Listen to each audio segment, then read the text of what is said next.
I think a couple of things stand out. Obviously, most recently it was climbing the Old Man of Hoy. That is pretty special. It's an amazing route as well as being, like an iconic piece of climbing history. I think that, and also like our expedition to Greenland and getting first ascents. I think those are the two big events that hopefully I won't forget those.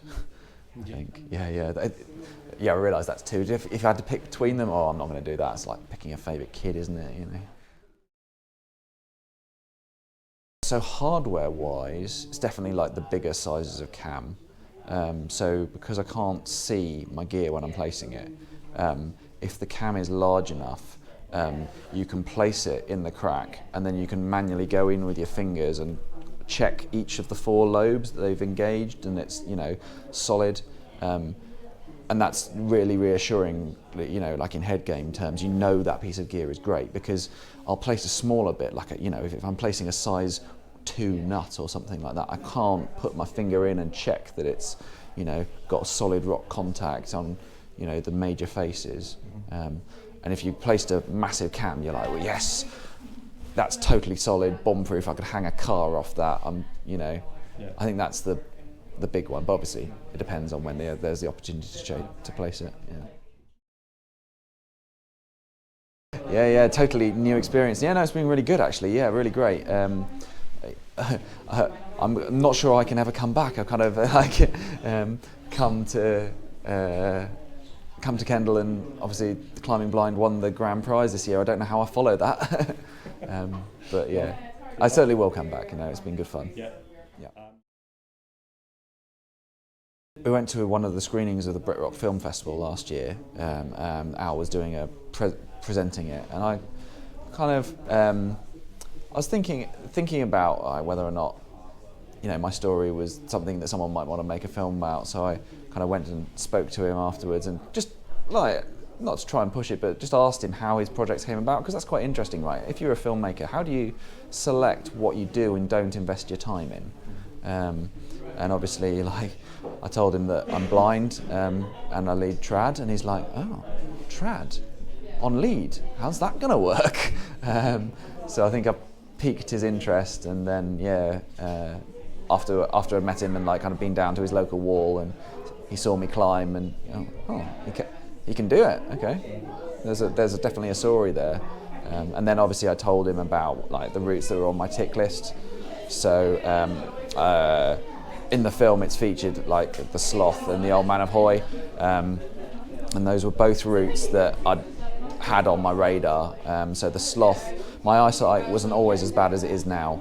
So years ago I'd kind of seen the size of the overhang on the Sloth, and I'd seen the grade, and I was like, wow, okay, that's a huge overhang for quite an amenable grade.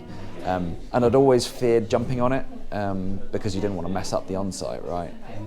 But yeah, last year I was like, well, I'm definitely strong enough to have a good crack at that now. And the same with the Old Man of Hoy, really. Like, I'd done the Old Man of Stour beforehand, and yeah, the Old Man of Hoy is the bigger brother. So not really. I'm not much use when it comes to like kind of colour grading or anything like that. I was like, I've got to make a colour grade to make it look pretty. I was like, yeah, mate, crack on with that. I'll let you get on with it. But was there any part of the film that you wanted in or wanted out? Or was it just it was pretty much perfect. Like, I'm just the protagonist. I'm not the storyteller. It's just my job to not let go, right? So it's Alistair's blood, sweat and tears that have made that film what it is. Oh, we've had forfeits for this. The honest answer is I don't know. So probably the next is something very boring, like we're going into winter time, I need to go back to the wall, get back into training. Like, I've had a few other distractions recently, so haven't really been on it, need to get back into condition. And then kind of the next year, springtime, maybe go and do some stuff on ice. That would be cool. And then there are a series of paraclimbing competitions that I've got in the calendar for next year, so I need to make sure that I'm in the right, physical condition for those. And I think the next thing would probably be to try and get an E2. Like, that's something I'd really like to do.